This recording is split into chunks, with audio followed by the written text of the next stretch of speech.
For more on this, we turn to Vikram Singh. He is a specialist on Afghanistan and Pakistan with the Center for a New American Security, a nonpartisan research group in Washington. Mr. Singh, it's good to see you again.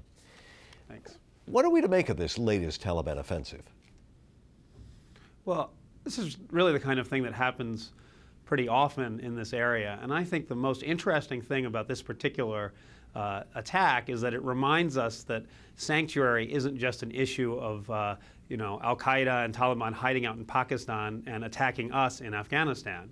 This whole area is one area that is plagued by an insurgency that threatens both Afghanistan and Pakistan.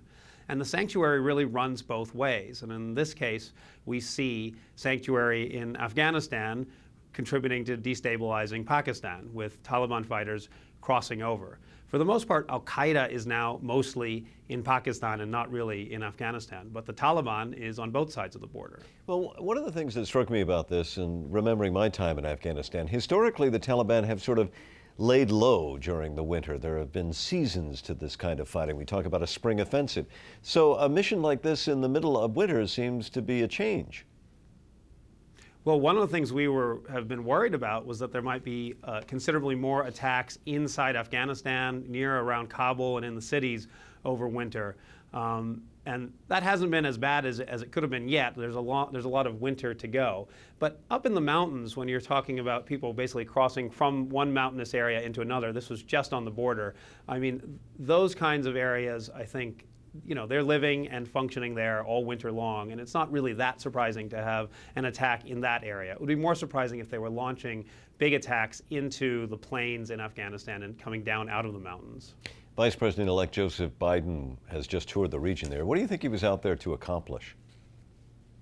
I think primarily Vice President-elect Biden was wanting to reinforce the commitment that's been made all through this campaign to redirect our attention to Afghanistan and Pakistan. Vice President-elect Biden has deep experience in the region. He knows a lot about Afghanistan and about Pakistan, and I think he was just sending a signal to Afghans and Pakistanis that the United States, under a new administration, is going to be committed and redouble its efforts.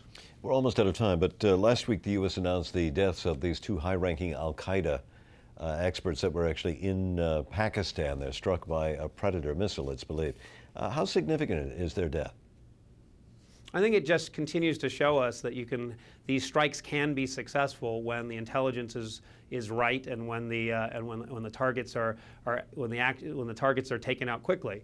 And I imagine that a lot of people in Pakistan, even as they grumble about these sorts of things, when they see them be successful, probably think they're not such a bad idea. Vikram Singh, an expert on Pakistan and Afghanistan. Good to speak with you again. Thank you. Thank you.